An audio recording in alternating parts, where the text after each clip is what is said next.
Ó, primeiro você vai fazer o teste assim. Vai encaixar até o final, ó. Vai puxar, encaixar até o final.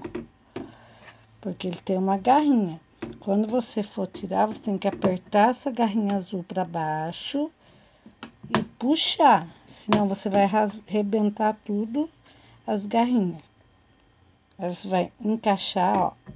Fez um barulhinho até o final.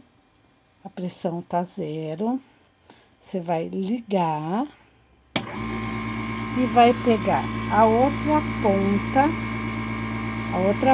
que ele tá encaixado, vai tampar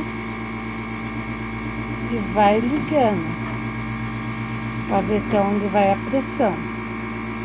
Ó, ele não está bem encaixado, ó, tô tampando, não tá fazendo nada. Por quê? Porque eu não encaixei aqui direito. Aperto de novo.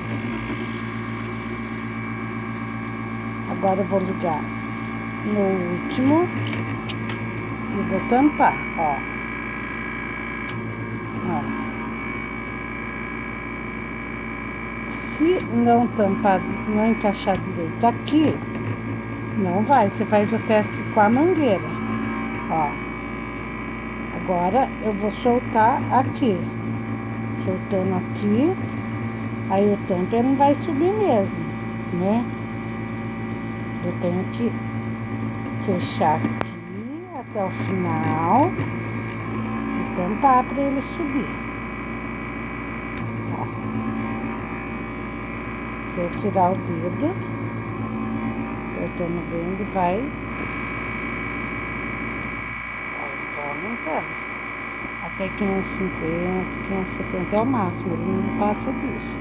Aí eu vou soltar aqui o ar, mesmo tampando ali, daí ele não vai ter, ó, ele não vai subir, porque aqui tá aberto o registro. Agora você vai desencaixar a pecinha, força aqui pra baixo, o azulzinho, ó, o azulzinho pra baixo. Forçar pra baixo, pra puxar. É que eu tô segurando o celular, é ruim de eu fazer. Ó, puxando a garrinha pra baixo, solta. Daí na hora de encaixar, vai fazer um barulhinho, ó.